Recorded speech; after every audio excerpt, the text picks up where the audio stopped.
Hello, everyone. Welcome to Snap Take. This is Glazer of Snap Judgments, the official podcast of Marvel Snap Zone. Right now, what's happening on ladder is totally wild. Near the top of the infinite leaderboard, we have Loki versus Noki. That's right, it's a Loki deck sitting at the top of the meta versus a Noki, a deck that features, well, all the Loki cards, but no Loki. So we're going to take a look at both of those top decks. In addition, we're going to look at all the decks you need for the upcoming OTA. Let's call it an OTA. Secondly, not a patch, right? All the decks you need for the upcoming OTA, including a deck that's a Namora deck that I think will be way better. That's already in the top 30 in all of Marvel Snap. So we're going to look at all of that today. Let's get started. But first, we've got a giveaway. So we've got like 12 decks in this video, something silly along those lines. Your job, if you would like to win a season pass, 2 Mystery Variants, or one of 4 times 500 credits, is to tell me which of these decks is your favorite, which of these you're most looking forward to trying out. You can win either Gilgamesh coming next season, or you can win this season's pass, Blink, whichever one you prefer. I don't really care. I'll be announcing winners next Tuesday, and then like next Wednesday we kick off our giant new season giveaway for season passes too. So make sure you're commenting, make sure you're subbed. Let's also tell you about the stream team, which is how you get gameplay for all of these decks. Tonight on stream at 6 p.m. will be the great ZalSnap at 6 p.m. Eastern. You can watch Zal play these decks. If you want to see yesterday's decks, Wednesday's decks, GamingwithFlashX should have a video over on his YouTube featuring those. If you want to know how to find those people, please check the description to this video. And we'd like to thank Power on Gaming for, letting us share decks with all these really cool people. All right. The first deck is, this one's floating between number 1 and number 2. This is Sizer. He calls this his main because Loki is his main deck, and he runs sort of exclusively a Loki Juggernaut list. Like Sizer literally is basically always running a Loki Juggernaut list. This doesn't look exactly like you would expect a modern Loki list to look, and in fact, I would bet you Werewolf is again going to change what we expect Loki list to look. What's different about this?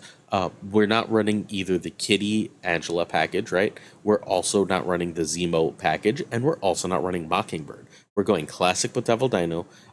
We've got a Juggernaut as a way to win, and not 1,000 other ways to get power. Instead, we have a bunch of extra tech. We've got Cosmo, Red Guardian, Mobius, and Nocturne, which are all fundamentally tech cards, along with, obviously, card generation for the Loki package.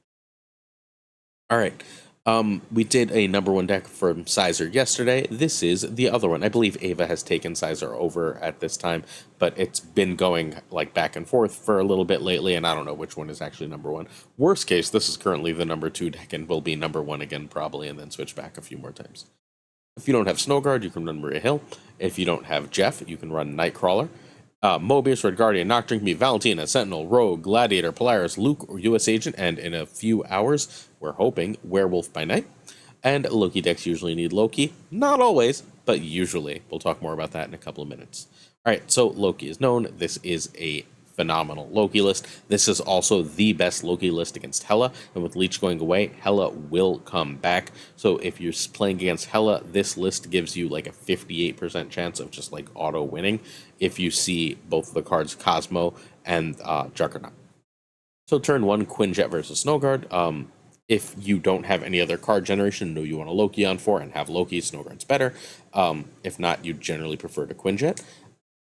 Turn 2, Cable is generally speaking better than Jeff. You want that generation. You like to know what they're playing, and Cable gives you that information. Really, really, really powerful card. Turn 3, Coulson, or whatever tech card fits, and we're going to take a quick look at that in more detail. So if there's that Angela or that other card that you know you can hit, then Red Guardian is great. If you see they've played a Ravonna, or they're playing a deck that likely, like a Destroy deck, that likely wants an important cost reduction card, Mobius is great. I don't love dropping Cosmo this early, but you can if you feel like you must. I'd really, really prefer to save Cosmo. And Nocturne's good, but be careful. Try and play Nocturne in a place that doesn't have try and play Nocturne sort of in an off location that seems fairly neutral, because that's usually not where they're going to magic, right? And you want to be able to move over to Limbo if they happen to play magic on turn 3. I'd also like to save Nocturne until 4 if I need to, but if I'm going to Loki, I can't. Turn 4, Loki, or one of the 3s is the play. Turn 5, Dino, and then turn 6, Juggernaut and another 3. And against Hela, you Juggernaut and Cosmo. If you hit Cosmo in the right lane, guess what? You win. That Hela's dead, and you win the game. if you Juggernaut that Cosmo, Juggernaut, you have something like a 58% chance of actually winning the game and pushing it onto Cosmo, which is great, great value into a Hela deck. Cool. Also, just you might see that I bought the Venomized Loki because the variants I show in these videos are always my own. Really quickly, I did buy the Venomized Loki because I got a gold Loki with Rainbow Kirby. So I was like, I'm buying every Loki because I want to try this on everything. I'm actually running Lady Loki right now as my general Loki of choice, but yeah, this one is gorgeous and I'm not sad I bought it. Please hit sub. We bring you at least 7 videos a week. We bring you more decks than everyone. This will be an 8 video week.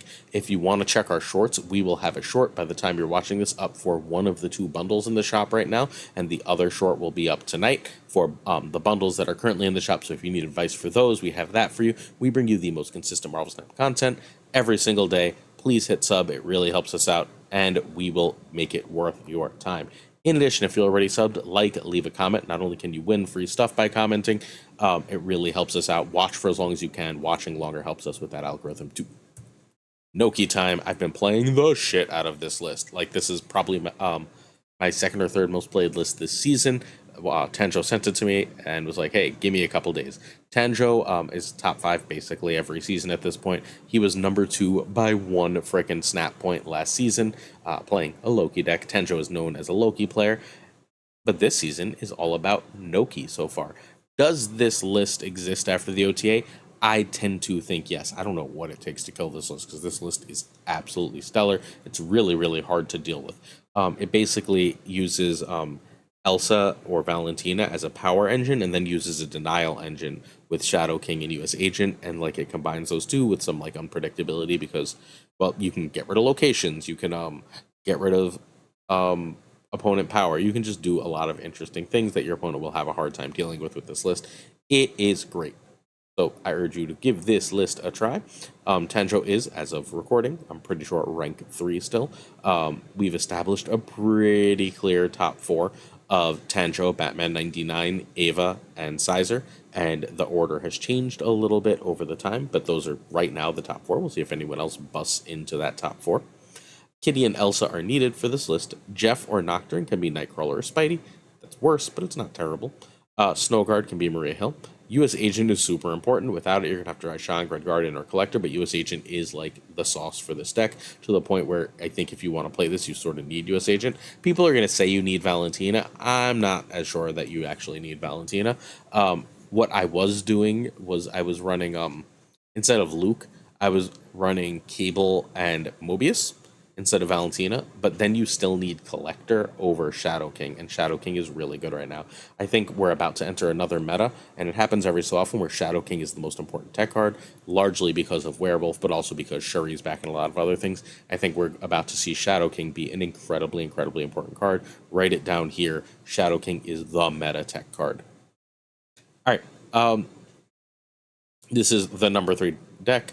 We'll have another top deck tomorrow. We try and bring you a top ladder deck every day. So I'll figure out what the top ladder players are playing, and I will get it to you by tomorrow, if not by Monday. We're also recording the podcast tomorrow night.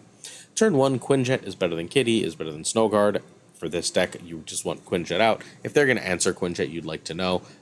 You also don't hate if they're just like Red Guardian Quinjet over Angela. Angela's a lot of power in this deck.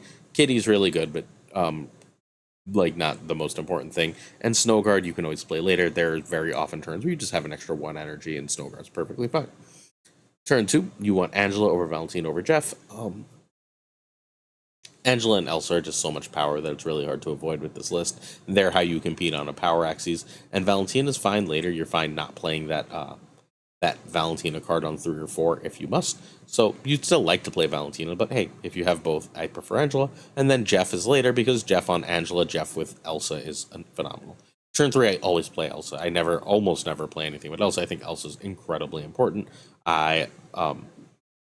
Elsa's like the power engine for the deck. It's amazing how much better she is now. Then Coulson, then Nocturne.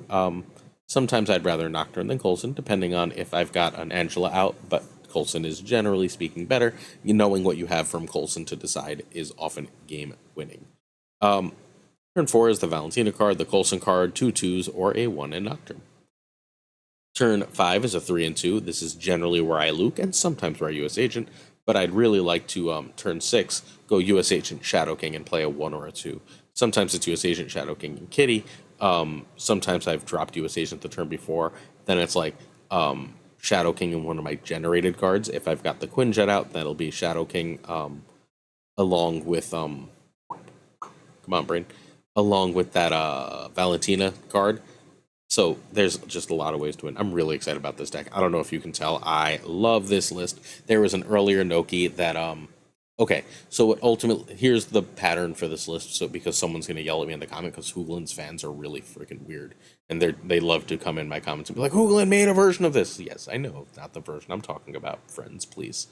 Alright, so Hoogland made a version of this that ran Jean and like 4 different cards, 3 or 4 different cards, and it was pretty good. And then earlier this season, end of last season, Yo Woody MJ replaced Jean with Elsa, and some people are like, it's the same deck. If you've played enough Marvel Snap, you know changing one key card can change the way a deck plays. I personally believe that Woody putting Elsa in made this a new deck. I think this is still relatively similar to Woody's deck.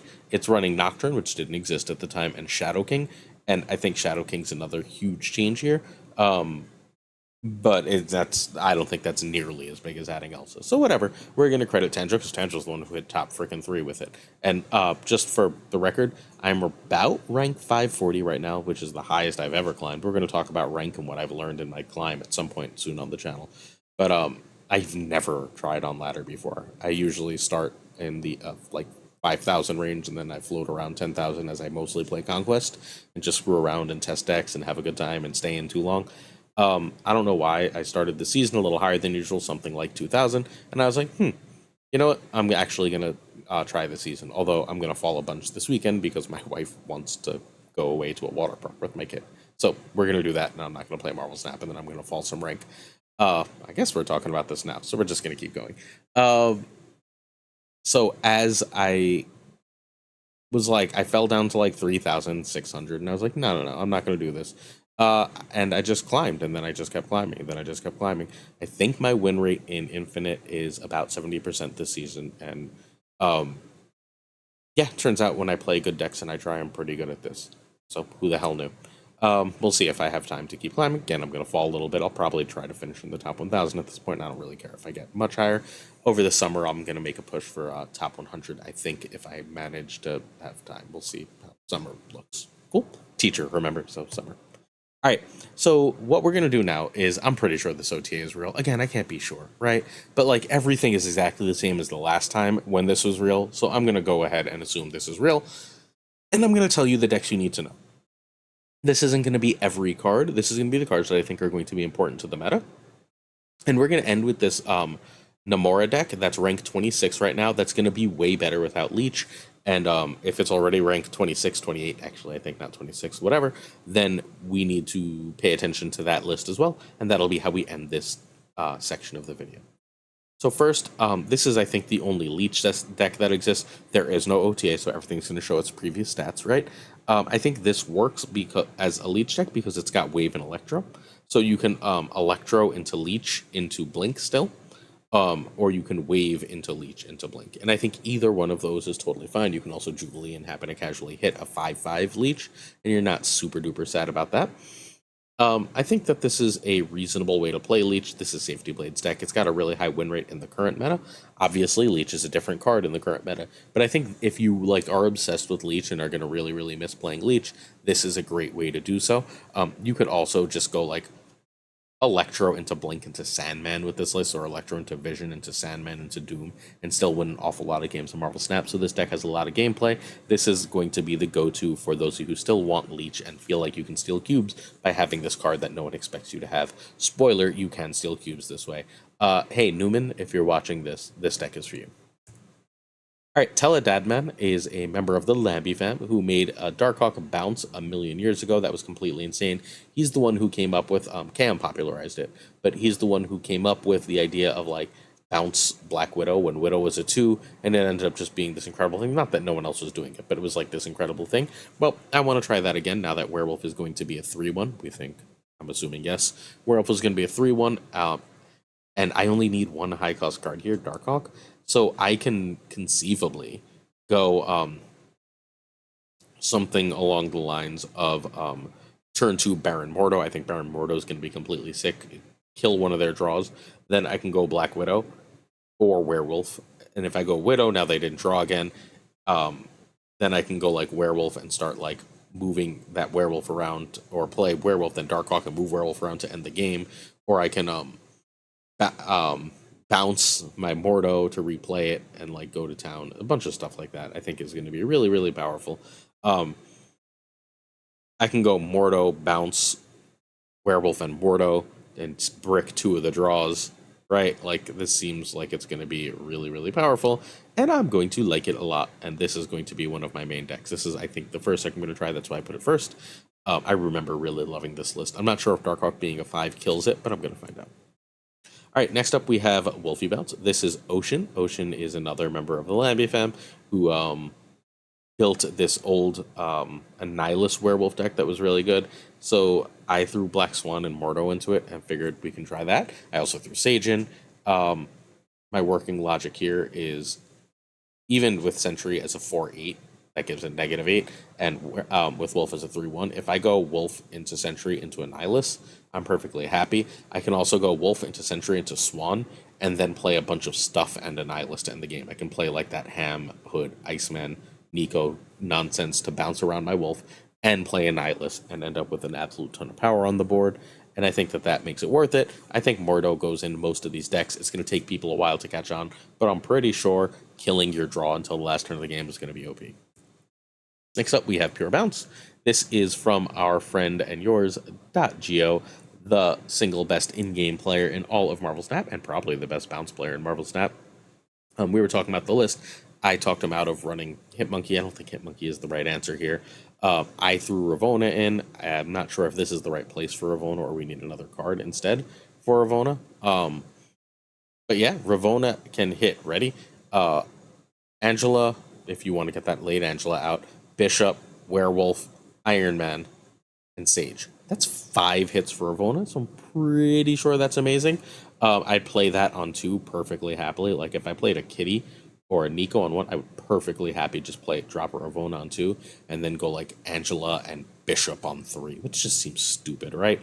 Like, and then I've got like an Iron Man on 4, and like, it's just, or a Werewolf and Kitty on, and Angela on 3. Like, there's a bajillion insanely powerful plays, and if you end up beasting your Werewolf or Angela, now you're making it 0. Like, your Sage is a 2, you can make it 1. If you end up doing that on turn 5, there's a lot to like here. I think that this is going to be completely sick. I would not be shocked if this is the real deal. This is going to be the second deck I try.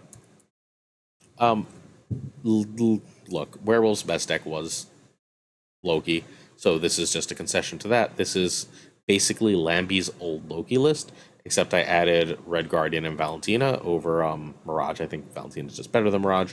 And I added Red Guardian over Rogue, I think. And then I just said, okay, so if I play this bounce, we've got all the tech that we need to do whatever we want. I kept Collector here because if I'm running Beast and Falcon, and along with Snowguard and Coulson, then I've got enough, and Valentina, I can make my Collector like a 2/8. And if I get a 2/8, that's awesome, awesome stats, and I'm perfectly happy to do it. Yeah, everything else about this should be insanely strong. I think, again, Shadow King is going to be the meta card here for control, so I threw Shadow King into the list. Next up, Woody had a Surfer list that I loved that ran Werewolf. It was the single biggest reason I was sad that Werewolf was nerfed. This is that list, except I put Nocturne in over, who knows, over something. I was like, this deck has to run Nocturne with Craven, with all the shit it does.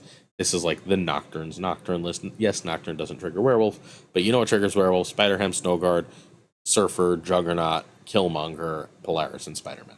So I should have no problem moving that Werewolf around. That Werewolf even at the end of the game. Like if I play Sarah, Werewolf is 2, Surfer is 2.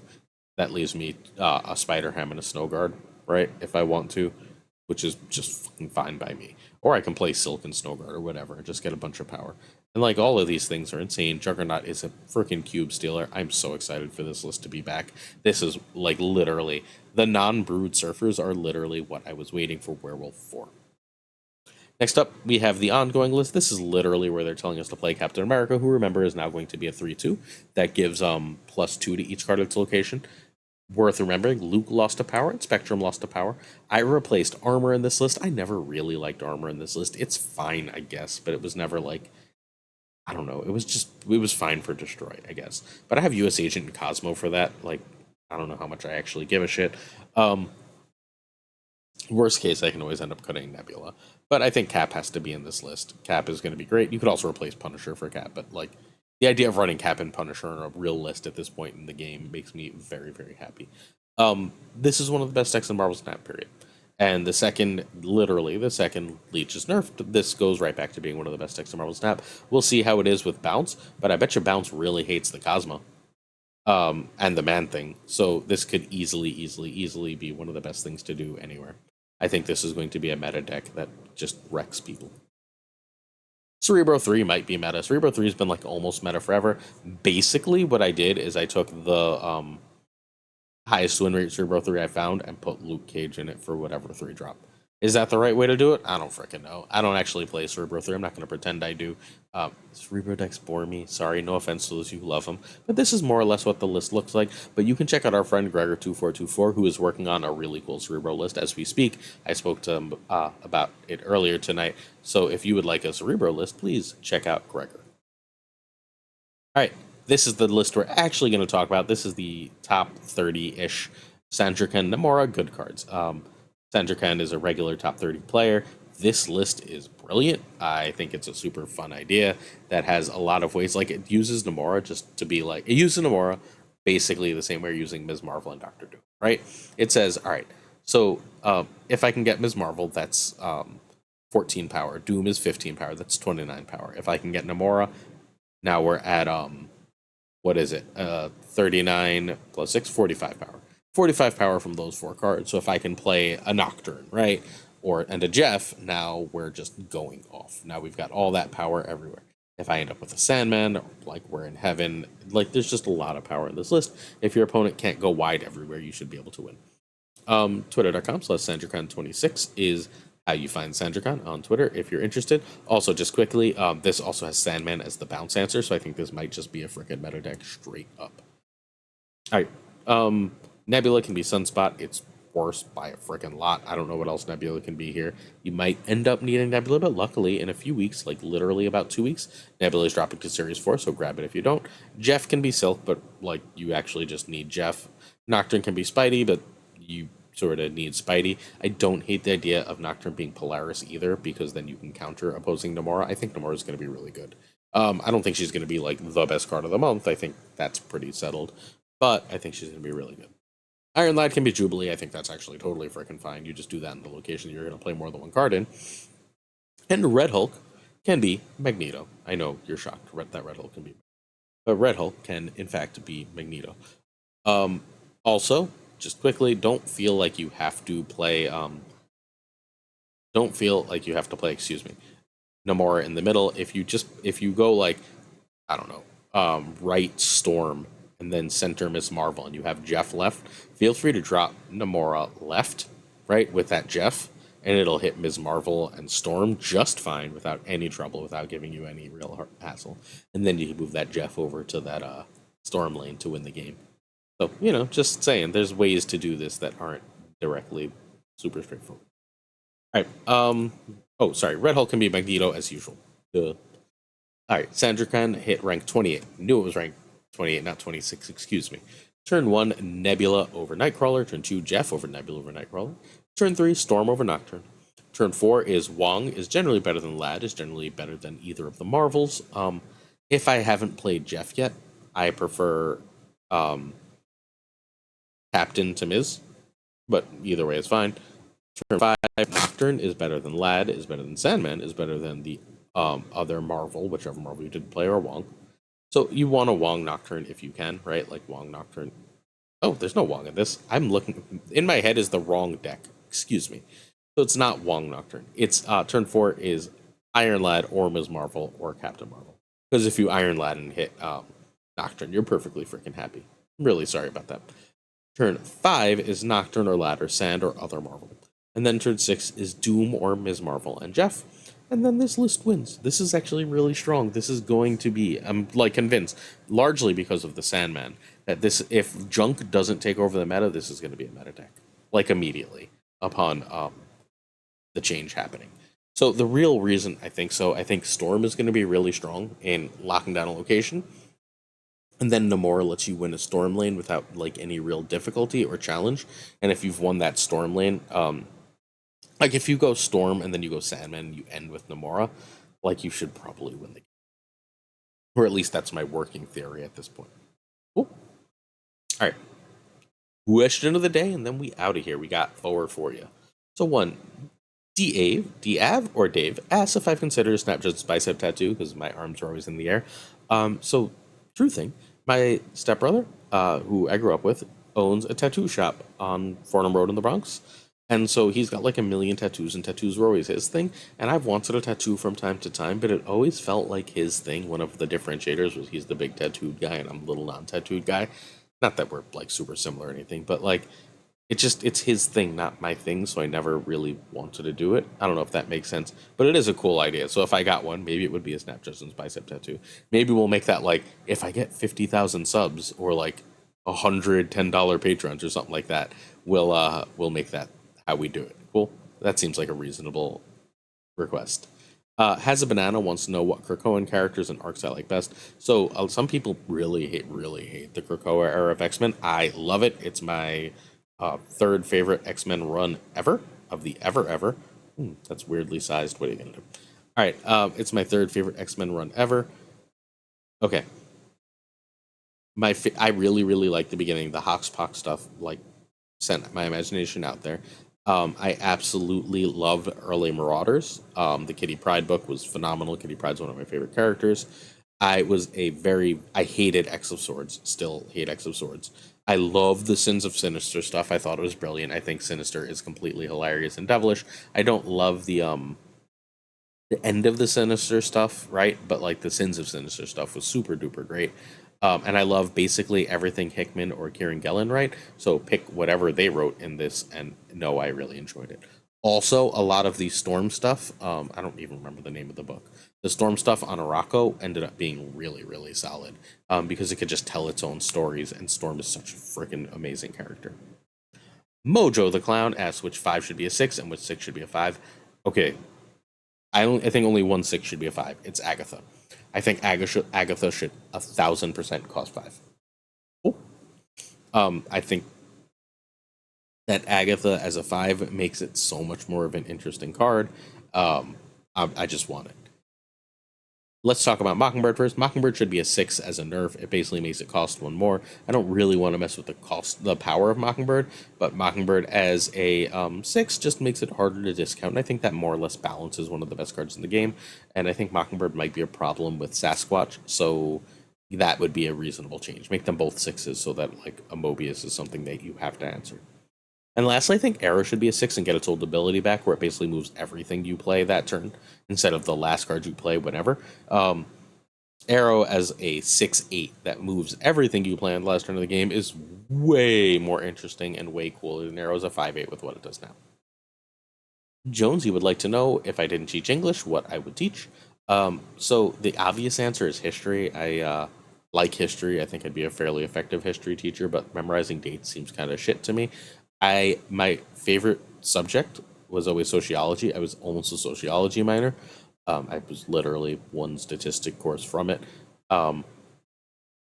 Yeah, sociology is what I would teach. I love sociology a lot. If you'd like your questions read in tomorrow's video, leave them in the comments. As always, technically tomorrow. Oh, no, it's Thursday, not Friday. Excuse me. All right, certain tiers of support on our Patreon come with on-air thanks. So I'd like to say thank you to the following: Abigail Giesland, The Great Mandatory Burnout, Cables, David G. Wingfield, Direwolf, LAB, Always Kind, FaThorNewman, check him out on YouTube, Good Dog Gamer, This Is the Way from Scotland, Inc., Jay Nevery, JD McDonald Inho, Kiritix Lee, the best questioner around, Koire, all the way from Japan, Pyrophoros, The Goat Seeker, and Denman Falcon. We also have OG Doku, new friend Ginger Prime, the great Philip Ratkovich, who's got a question that I'm dying to answer. I will hit that tomorrow, Ratko.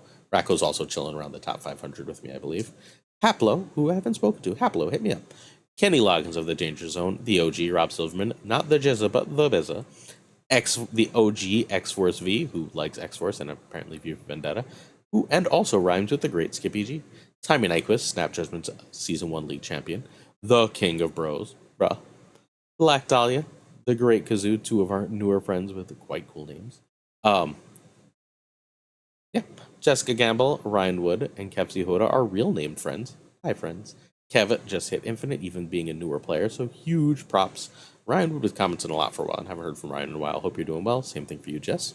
Luna Chris, Louis Antunes, who is my former student. Oh, Luna's typing a lot more now, too, and it makes me really happy. Mod Supreme Models, Reme Setala, Brian Kaufman, Tristan H. Martin, The Fuzzy Dunlop, Spectrumix, Mikey, Matt H., Mikey Hijinks, No Frickin' Flex, Ocularis, Craig Sterry, thanks for the kind words, friend, Pretty Frickin' Chill, Seamus, hey Seamus, Spike Jones, Jonesy, whose question you heard earlier, Two Ties, whose deck got me to Infinite, The Pirate King, Tuccrr, the homie Min, who I finally got to hang out with last night. I missed you, Min. And of course, Gunny T, where the T stands for tomorrow. Gunny is on the podcast. Thanks so much for watching. Hit that sub, hit that like, hit that comment. We appreciate you as we do every day as we release our Snap Take videos all the time. Have a good one. Peace.